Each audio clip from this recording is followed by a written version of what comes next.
Hey everyone, and welcome to this explainer. Okay, I want you to go ahead and forget everything you thought you knew about the cell membrane.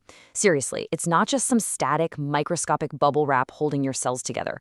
We really need to completely reframe how we look at this. The plasma membrane is actually a highly intelligent, dynamic, 7 to 10 nanometer thick biological machine. It's literally the ultimate high-tech gatekeeper of life. So let's dive right in. Here's our blueprint for exploring this microscopic fortress today. We'll start by meeting the dynamic gatekeeper, then look at the fluid mosaic architecture, and check out the proteins acting as boundary guards. After that, we'll cover transport logistics, and finally, look at the real-world impact. All right, first up, meet the dynamic gatekeeper. To truly grasp what's going on here, we first need to redefine the idea of a cellular border.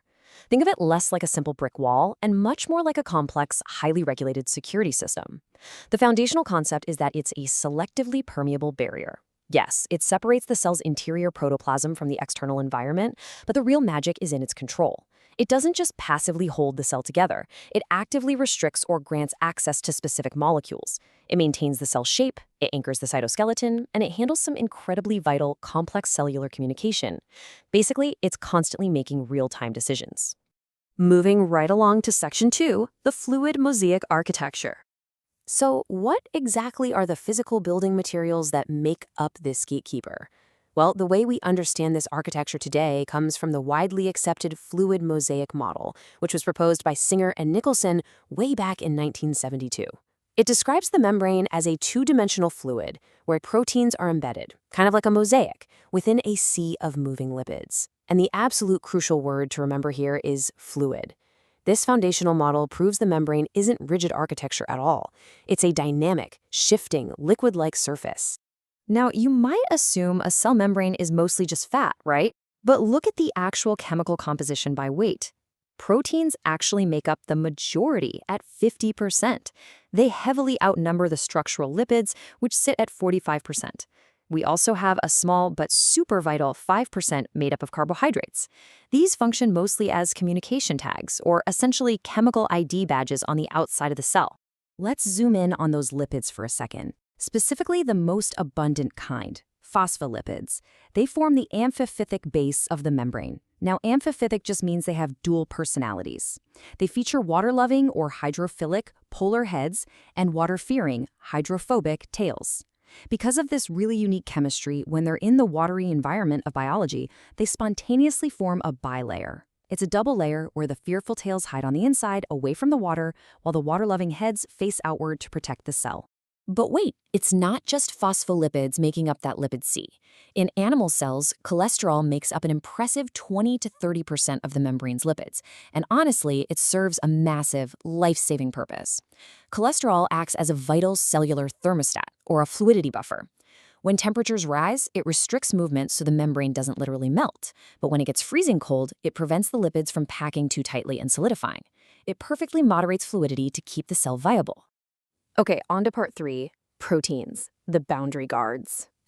We've seen the lipid wall, so now let's meet the specialized personnel of our gatekeeper, the proteins. There are 2 main classifications based on how they associate with the membrane. First up, we have integral or intrinsic proteins. These guys are firmly embedded, often spanning entirely through the lipid wall to act as literal transport channels or structural gates.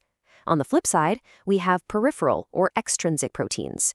These are loosely attached to the surface, essentially acting as inner anchors to the cytoskeleton or operating as chemical sensors without actually breaching the lipid wall. This brings us to Section 4, transport logistics. How do things actually cross this border? Let's focus on how cargo actually gets across this heavily guarded border. It really comes down to 2 main philosophies of movement: passive transport versus active transport. Passive transport coasts downhill, following the natural electrochemical concentration gradient. And here's the best part: it is completely free for the cell, no energy required. Active transport, however, forces cargo against its natural gradient. Because it's pushing uphill, it costs the cell vital energy, which is usually spent in the form of ATP. Let's look at the precise rules for how different types of cargo slip past the guards without spending any energy.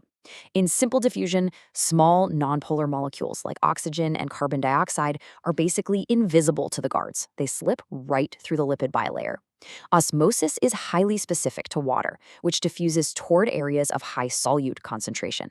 And finally, facilitated diffusion handles larger or charged items like ions and glucose, escorting them safely through the wall using specific built-in carrier or channel proteins.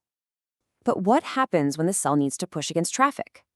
Enter primary active transport and the absolute heavy machinery of the cell, the famous sodium-potassium pump.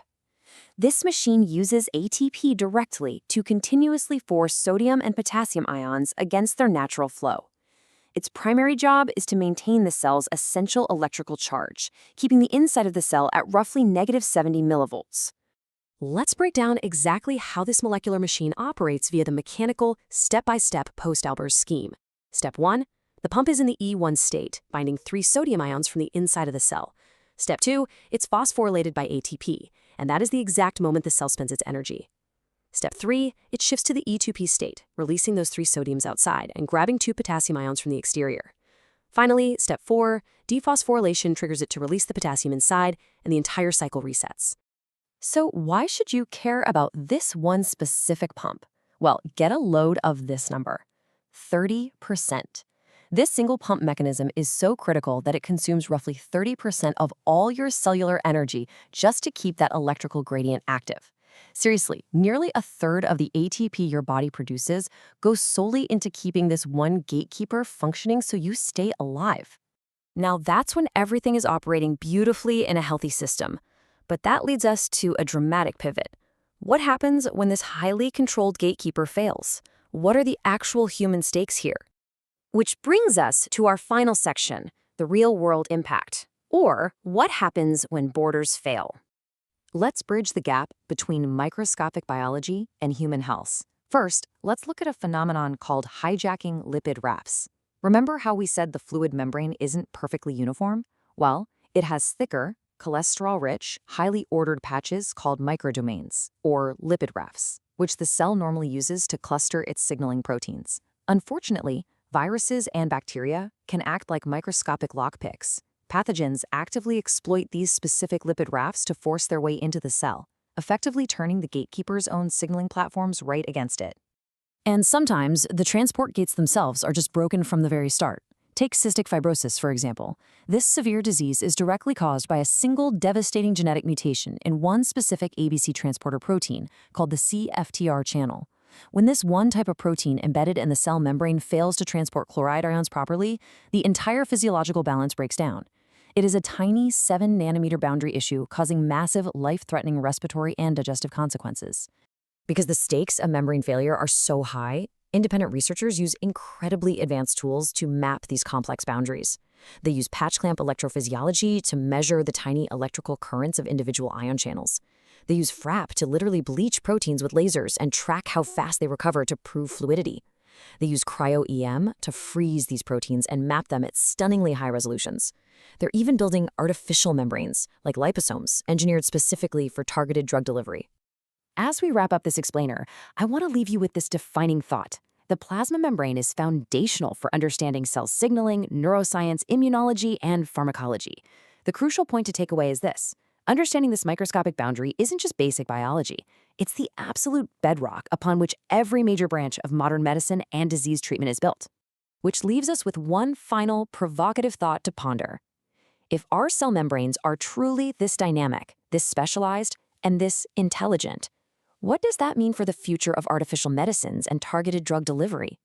If we can master the rules of the gatekeeper, there is virtually no limit to how we might heal the body from the cellular level out. Thank you so much for joining me for this explainer, and stay curious.